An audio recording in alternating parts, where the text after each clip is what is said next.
안녕하세요 친구 여러분. 강남 서초 동네 친구 27번째 모임을 시작합니다. 저는 역삼동 사는 고요입니다. 도곡동 사는 매영입니다. 삼성동 사는 햇님입니다. 양재동 사는 보배입니다. 은평 신사동 사는 수미입니다. 오늘도 지난번 모임에 찾아와 주셨던 수민님과 함께합니다. 지난 모임에서 수민님이 사회복지센터에서 근무한다고 소개해 주셨었는데 사회복지가 되게 가까운 것 같으면서도 멀고 먼 것 같으면서도 가까운 곳에 있잖아요. 그래서 오늘은 사회복지에 대해서 이야기를 해보려고 해요. 수민님 지난번 모임을 혹시 듣지 않으셨던 친구분들을 위해서 소개 한번 다시 해주시겠어요? 안녕하세요. 강남구 1인 가구 커뮤니티 센터에서 근무하고 있는 정수미입니다.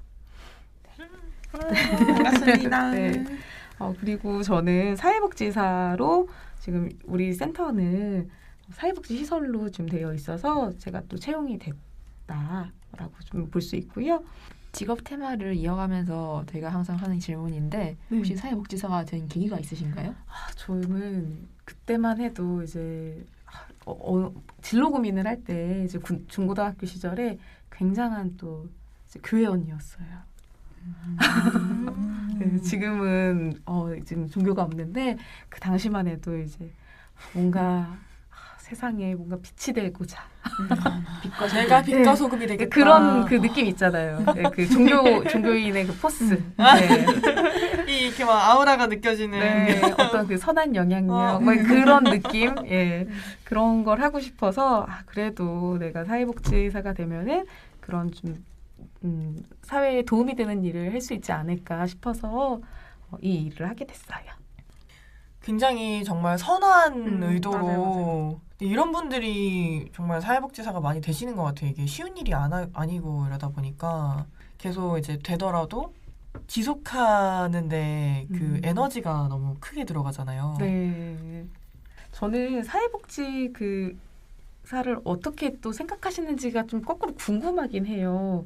사회복지사가 정말 옆에서 어려움을 처하신 어떤 시민을 이제 돕는 분들이 있고 그분들이 어려움에 처하지 않도록 어떤 정책이라던가 어떤 제도를 개선하도록 이렇게 요구를 하는 그런 파트가 있다고 저는 생각을 하거든요. 이미지는 사실 옆에서 먼저 실천 영역에서 정신보건적인 영역이라던가 장애인 복지, 아동 복지, 지역사회의 어떤 복지관이라던가 이런 데서 국민을 돕는 그런 역할을 하는 분들을 보통 상상하시는 것 같은데 저는 그런 쪽에서는 별로 이렇게 실천 경험이 많지는 않습니다.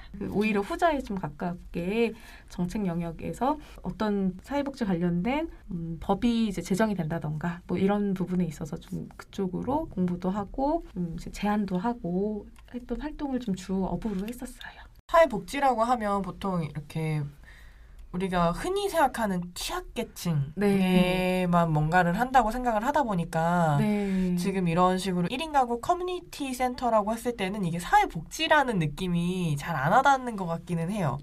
이게 사실 어떻게 보면 1인 가구가 취약계층이긴 하지만 취약계층이라고 생각하기에는 애매한 위치인 거잖아요. 네, 맞습니다. 네, 사실 조금 더 보편적으로 누구나 1인 가구가 될 수 있고 청소년이 자라서 대학생이 되면은 어느 순간 이제 독립을 해서 따로 자취를 하는 경험이 있을 수도 있고 그럼 누구에게나 그 순간이 다 흘러가는 거거든요.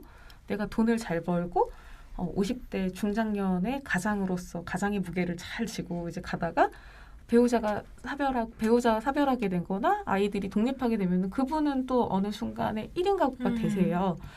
그러면은 그분이 어떤 사회적 취약계층이냐라고 봤을 때는 사실 저도 잘 모르겠거든요. 하지만 이제 1인 가구가 가지는 어떤 특성, 그 인과학적인 특성상 이분들이 혼자서 있을 때에 이제 생길 수 있는 여러 가지 좀 외로움에 대한 문제를 어떻게 적극적으로 이제 우리 나라가 아니 조금 더 좁혀서 서울시가 더 좁혀서 강남구가 어떻게 대응할지를 좀 고민하다가 생긴 어떤 그런 시설이라고 생각을 해요. 약간 복지 같은 것도 그러니까 우리가 흔히 생각하는 복지는 아까 말씀하신 약간 가난하거나 그런 이제 분들에게 지원을 해드리는 거잖아요. 근데 이렇게 돈으로 해결할 수 없는 것들도 이제 챙겨주는 게 약간 복지의 참된 의미가 아닐까? 이 생각 갑자기 들어갖고. 네. 정리 굉장히 잘해주셨어요. 네. 저 외롭지 않은 도시라고 했을 때는 네. 사실 외로움은 외롭다고 죽냐라고 하지만 사실 그게 죽음으로 이어질 수도 있는 건데 그죠. 그 부분에 대한 지금 어떤 이 사회적인 안전망이 잘 안 되어 있으니까 어떻게 보면 시스템상에서 취약한 부분을 다루는 거지 계층을 다루는 느낌은 아닌 것 같은? 좀 그렇게 다가오기도 해요. 그러니까 복지를 보통 이렇게 그물망이라고 하기도 하잖아요. 네. 그 그물망을 그 구멍이 이제 있는데 그런 구멍을 이제 착실히 메꿔주는 역할. 그렇죠. 사회적 안전망을 잘 구축하는 게 이제 복지가 해야 되는 어떤 역할이라고 저도 생각을 하고요. 그렇죠. 막 뭔가 복지라고 하면은 그게 진짜 정치적으로 이거를 뭐 나랏돈을 이런데 쓰냐 이런 쟁점으로만 계속 나오고 맞아요. 막 급식 얘기 막 이런 거. 그런 식으로만 얘기가 되니까 복지라고 하는 그 이미지가 좀 퇴색된 것 같아요. 네. 그냥 이제 예산을 어디다 쓸 것이냐에 대해서만 보통 그렇게 되다 보니까 그러면 돈이 없는 사람들한테 돈을 준다의 개념으로 어떻게 보면 우리가 미디어에서 받아들이는 거는 그런 게 되게 많았던 것 같고 근데 지금 이런 커뮤니티 같은 거는 돈이 없는 사람한테 준다 보다는 그렇게 될 수도 있는 어떻게 보면 1인 가구는 동떨어져 있기 때문에 정말 지금은 당장은 괜찮더라도 자칫 잘못하면 건강 상태가 안 좋아지거나 뭐 직업적인 면에 안 좋아졌을 때 이제 굴러떨어지기가 너무 쉬운 상황인 거잖아요. 아무도 받쳐줄 사람이 없어서. 그렇죠. 좀 그런 거를 어떻게 보면 예방을 하는 단계인 것 같은 느낌도 드네요. 네, 이렇게 얘기를 하다 보니까. 네. 아무래도 우리 사회에서 이분들이 우리 모두가 좀 다 같이 잘 살려면 이거는 사회의 어떤 안정을 위해서도 되게 필요한 그런 지원이라고 저도 생각을 합니다. 맞아요. 저도 제가 가장 가까이서 혼자 1인 가구가 되기 전에 가장 가까이서 접한 복지라고 해야 되나? 그런 걸 할머니 댁에 갔을 때 고요 할머니 담당 복지사 전화번호 이렇게 딱 적혀서 할머니가 문에 붙여놓으셨더라고요. 혼자 사시니까.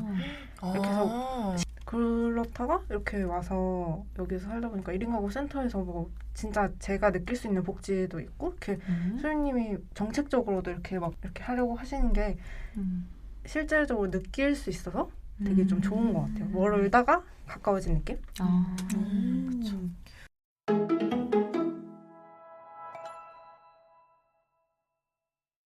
다 같이 복지에 대해서 얘기를 나눠봤는데 혹시 수민님이 이 일 하시면서 이 일 하기 되게 잘했다 그런 경험 같은 거 나눠주시면 되게 좋을 것 같아요. 저는 예전에 그 정신장애인 관련된 그 조례를 모니터링을 한 적이 있어요. 그 지자체별로 다 지역의 조례가 다 법령이 다 따로 있잖아요. 근데 조례 안에서 정신장애를 가진 이유로 사회복지시설에 출입을 제한하는 조례가 있거든요. 이상한 나쁜 조례들이 있어요. 그게 왜요? 자타의 위협이 있다. 약간 정신상에 뭐 심신이 뭐 미약한 사람이 되게 저는 아이러니했던 게 노인복지관에 들어가야 되는데 노인복지관의 어떤 운영 그 관련된 지침에 그 조례 자체에 이용을 제한할 수 있다라고 아예 못 박아놓은 거예요. 그거는 정신장애인을 바라보는 관점 자체가 굉장히 차별적인 거거든요. 사회복지가 필요한 사람이잖아요, 오히려. 그렇죠.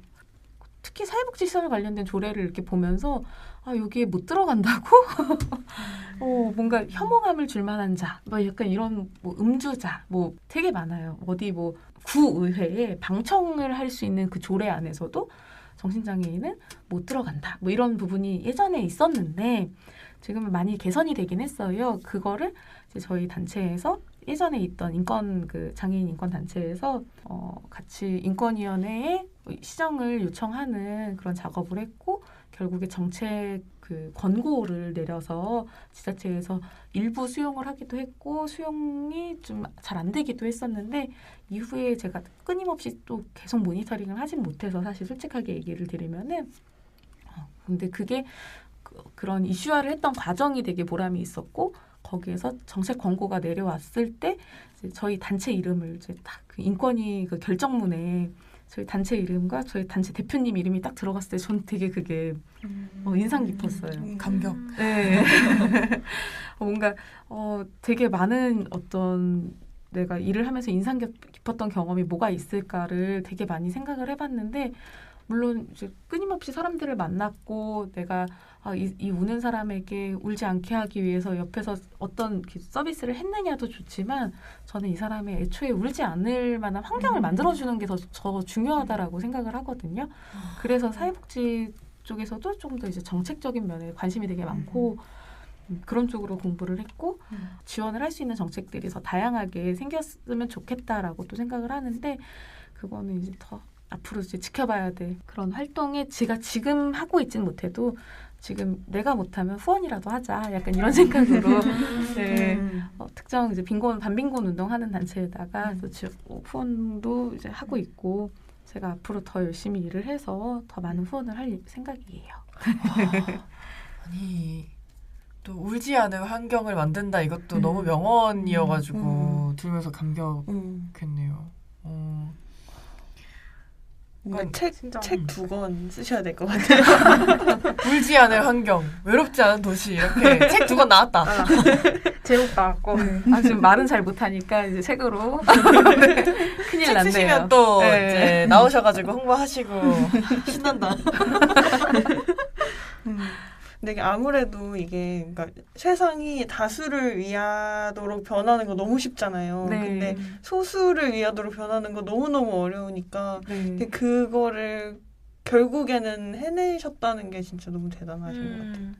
뭐 제가 했다기보다는 그 여러분들의 그 공감대가 있었고 그거를 잘 기사화했을 때 그걸 잘 캐치해준 연락을 해줬던 그때 노회찬 의원실이었거든요.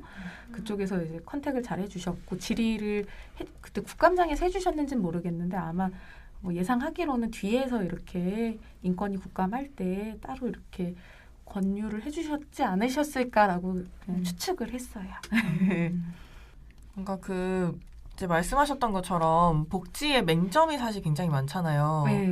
그런 부분들을 보실 때마다 되게 답답하실 것 같아요. 제가 전에 봤던 케이스는 장애가 있어서 어떤 지원금을 이제 생활지원금을 이제 일정 금액 받고 계시다가 노인의 나이가 되니까 사실 노인 플러스 장애 이렇게 되면 더 사실 어떻게 보면 금액이 많이 필요한 건데 그냥 노인으로만 이제 둘 중에 하나 이렇게만 돼서 맞아요. 더 지원금이 줄어드는 상황이 되는 거예요. 그러면 그래서 되게 그냥 상식적으로 이해가 안 되는 그런 부분들이 굉장히 많은데 이거를 하나하나 케이스를 보지 않으면 알 수가 없고 그 내부적으로 일하시는 분들은 지금 당장에 이걸 바꿀 수 없으니 막 너무 답답하실 것 같고 좀 그렇더라고요. 맞아요. 지금 말씀해 주셨던 그 부분이 장애인 활동 지원사를 이제 내가 사용할 수 있는 활동 지원 그 서비스인데 내가 만 65세가 되면 이제 노인이 되니까 그러면은 어르신은 그 장기 요양 등급을 받아오세요. 그러면 요양보호사를 붙여드릴게요. 예전에는 활동 보조인이 옆에 활동 지원사가 옆에서 장애인의 사회생활, 직장생활 이런 걸 잘 할 수 있도록 옆에서 뭐 이동 보조도 해드리고 뭐도 해드리고 이렇게 그 집안일도 좀 돌봐드리고 이 분에 관련된 것만 뭐 이런 거를 다 지원을 해줬었는데 65세가 넘어가면은 이제 노인이기 때문에 직업 활동도 안 할 거다. 뭔가 사회생활을 안 할 거다. 그냥 장기 요양 상태에 있는 어떤 한 개인으로 본다는 거죠. 근데 어떻게 이제 내가 딱 생일이 지나면 난 이제 직업인이 아니고 뭐도 아닌 거야? 라고 했을 때 이것도 이상하잖아요. 그러니까 요즘 인생 60분 턴데. 그렇죠. 그런 거는 이제 나쁜 관례는 이제 폐지가 돼야죠. 이런 지원금 받는 것도 아르바이트를 해서 수익이 잡히고 그러면 또 막 끊기는 경우가 되게 많다고 그러더라고요. 그렇죠. 신고도 못하고 정말 잠깐 이런 그게 이제 빈곤이라는 문제가 이제 라떼에서만 끝나면 되는데 이제 대를 이어서 가는 그런 경우가 또 굉장히 안타까운 경우인데 만약에 이제 우리 집 부모님이 기초생활수급을 받고 계시는데 제가 이제 대학생이 됐고 이제 아르바이트도 하고 뭐도 하고 이제 소득 활동을 하게 되잖아요. 그래도 나는 이제 독립해서 따로 살아도 내 소득이 내 부모가 받는 어떤 법적 지원에 영향을 주는 거예요. 이게 이제 맞아. 같은 가구원 수로 산정이 되는 문제도 있지만 아니면 이제 별도 가구로 아예 따로 봐준다고 해도 부양의무제가 아직 남아있기 때문에 부모와 자녀는 어쨌든 일촌의 직계혈족과 그 배우자까지 이제 며느리의 소득까지 뭐 내 사위의 소득까지 다 들어간다는 거죠. 네, 그런 게 사실 저는 좀 이 가족주의가 가지는 굉장히 또 맹점이라고 생각을 하고 모든 복지의 어떤 단위는 가족주의 4인 가족 그 정상가족 중심으로 이렇게 지원을 하는 게 아니라 1인 가구 개인 단위로 좀 개편을 해서 지원해야 될 필요가 있다라고 또 생각을 해요. 이번에 뭐 진짜 가깝게는 코로나 지원금 다들 겪으면서 네.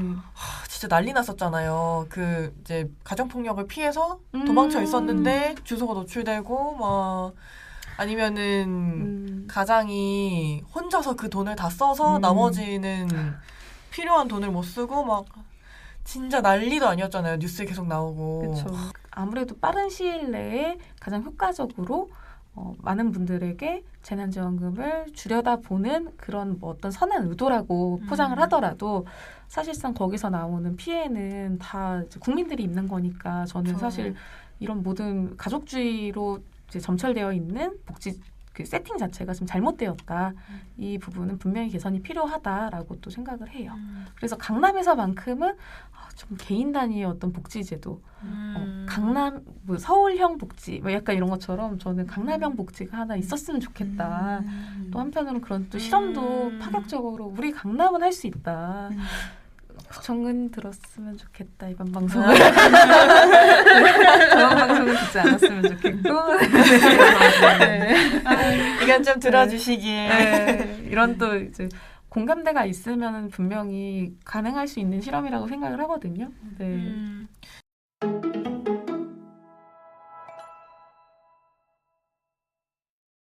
그럼 지금은 1인 가구 센터에서 국장 네네. 지금 맡고 계시잖아요.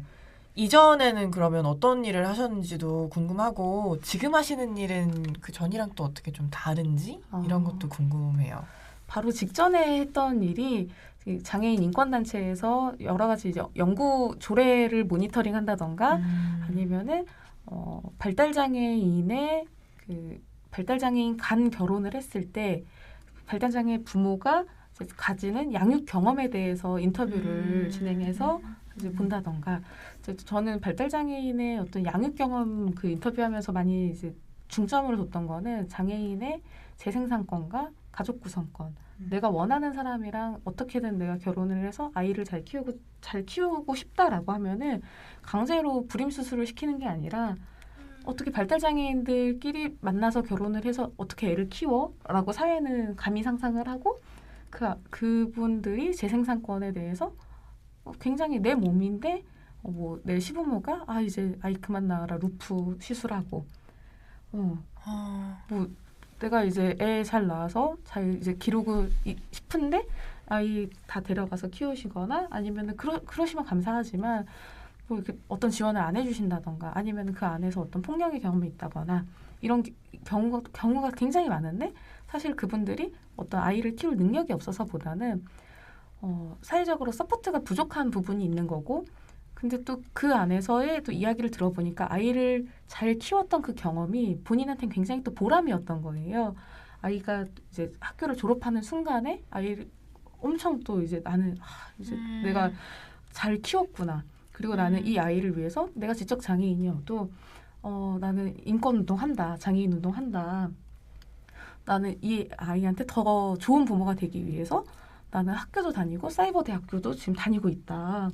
이렇게 말씀하시는 그 어떤 부모의 양육 경험을 또 보면은 또 되게 또 이렇게 놀라운 거예요. 근데 우리 사회는 너무 그냥 편안하게 장애인을 차별하는 게 너무 그냥 익숙한 것 같아요. 네.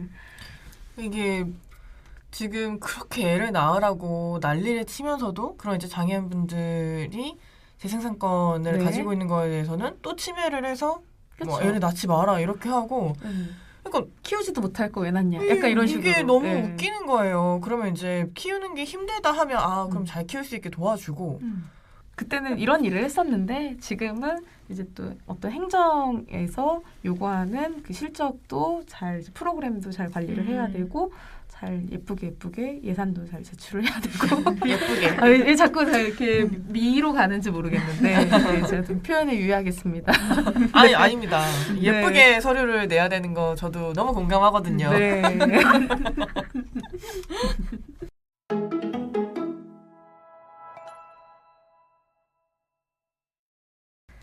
오늘까지 총 2회차에 걸쳐서 수민님과 함께 이야기를 나눠봤는데요. 수민님 어떠셨어요? 소감 한마디 저 너무 이제 현실 이렇게 생각 나는 대로 막 말한 것 같아갖고 현실 트위트 한 것 같아갖고 지금 너무 수치스럽습니다. 현실 트위터래. 그래서 지금 막 140자 넘어가는 것 같은데 진짜 아무 말이나 막 해갖고. 네, 그래서 오늘은 사회복지 전반에 대해서 이야기를 나눠봤는데요. 친구분들이 경험하셨던 사회복지는 어떤 것들이 있나요? 댓글로 많이 남겨주세요. 그럼 다음 시간에 또 만나요. 안녕. 안녕.